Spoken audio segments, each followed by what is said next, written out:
Thank you very much for those thoughts around emissions and incorporating that into price of things. Two different ideas here. One put forward by Chairman Wellinghoff of a FERC mandated carbon market. And then we have a second suggestion of an RTO, ISO based pricing signal from Chairman Chatterjee, and both having their merits and both having their detractions. Interestingly, and it's no secret to anyone that the people that have the least voice, low and medium income people, are typically the ones that suffer the greatest consequence of emissions. And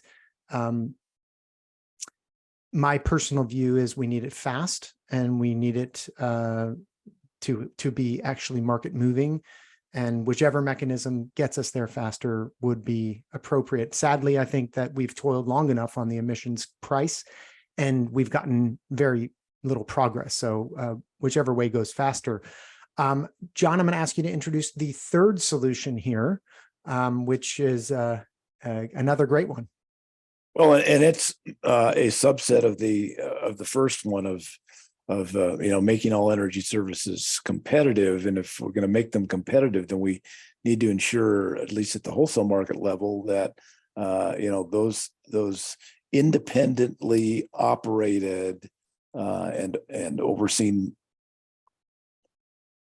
competitive wholesale markets are everywhere in the United States. And right now, they're only in certain regions.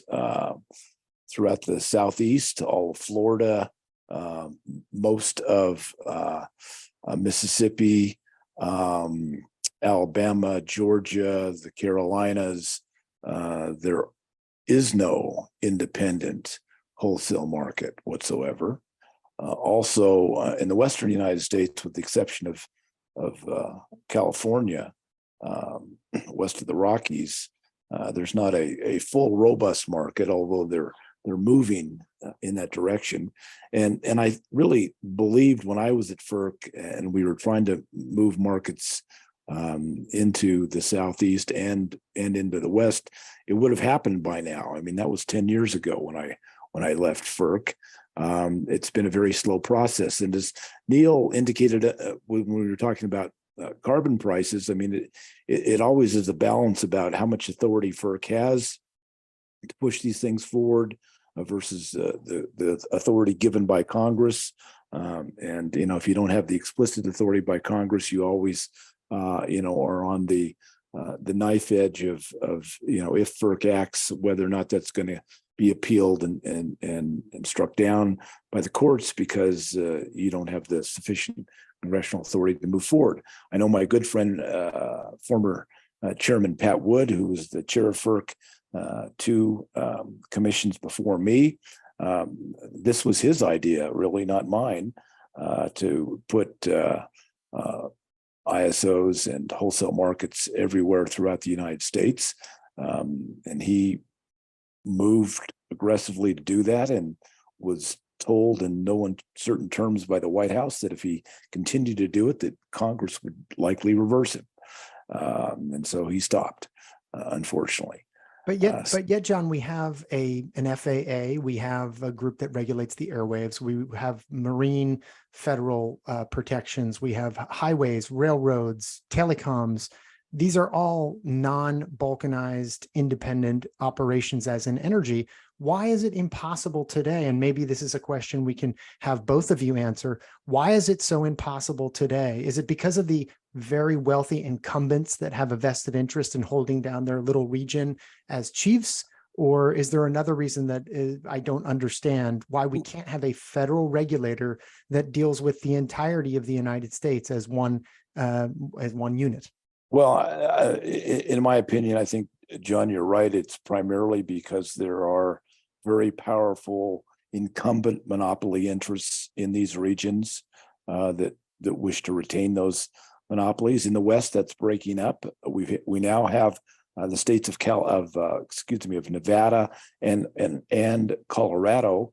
Both of those states, their legislatures have voted to require that their utilities go into an ISO RTO, that there be an independent wholesale market, that those utilities join. So the states and the people in those states are understanding that there are tremendous financial benefits to consumers by having this competitive, open wholesale process available to consumers and to the utilities that are doing business in those areas that will drive down prices for everyone.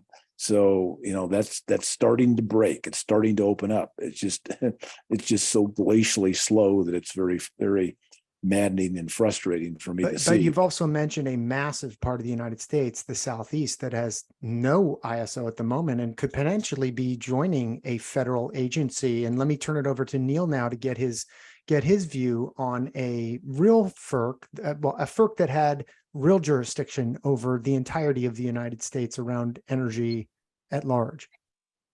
Yeah, look, I'm from the Southeast. I'm from Kentucky. I was encouraged lately to see that even the Southeast is expressing a willingness to at least explore moving towards a market. They acted on a SEAM proposal, the Southeast market proposal, that didn't go as far as I would have wished for it to go, but it was at least a step in the right direction towards potentially creating a market in the Southeast. I think that effort, coupled with some of the efforts I'm seeing out west, are very encouraging to me. That said, I think there are huge obstacles that we need to be cognizant of. For whatever reason, we are finding ourselves in a position in 2023 into which there seems to be a growing animus towards the existing market constructs.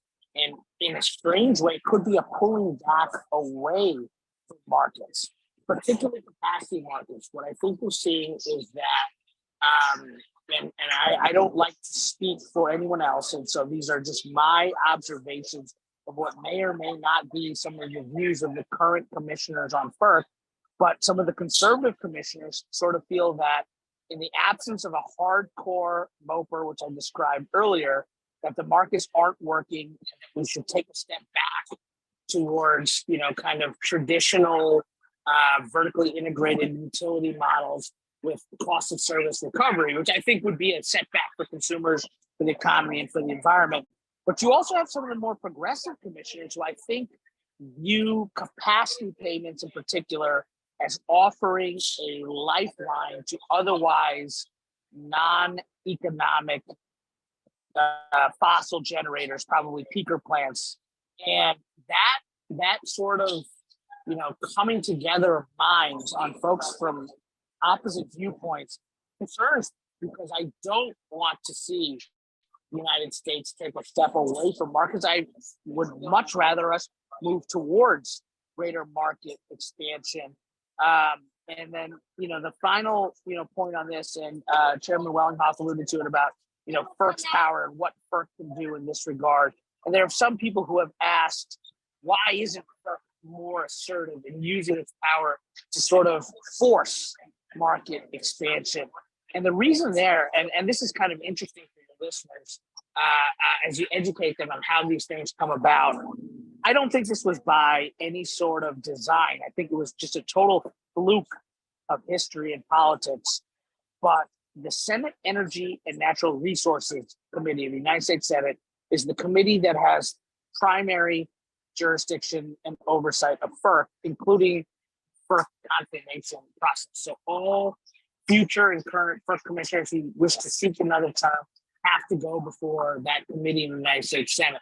If you look at the roster of the Senate Energy and Natural Resources Committee, by total fluke, most of the senators come from non-competitive states, from states that aren't participants in wholesale competitive markets. And some of them are resistant to having such markets forced upon them.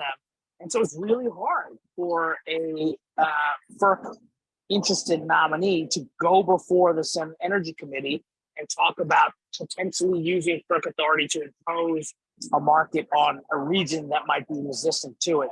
So there's all of these factors that are potential headwinds to market expansion in the country And it's frustrating at a time where I think, we're seeing the benefits of markets more than ever. I hope that we can overcome this brief sort of period where there seems to be some skepticism, frustration of markets, and move back towards an embrace of markets. But we're in a perilous time right now. Those are great observations and sort of an inside baseball view of how the sausage is made with the Senate committee. And maybe listeners, if they're interested in having a FERC that has jurisdiction over the entire United States, one should advocate with their representatives in Washington to have folks on that committee based on how they're assigned to be more supportive of this stuff. So a good inside baseball view, Chairman Chatterjee, thank you for that. And we're going to go ahead here just in the spirit of keeping on time. One of the ones that has been cited as a very difficult one, but I really don't like to hear Chairman Wellinghoff say it's been 10 years and we've made very little progress, as we did on that last subject. I mean, we really have to start charging forward faster in my mind, but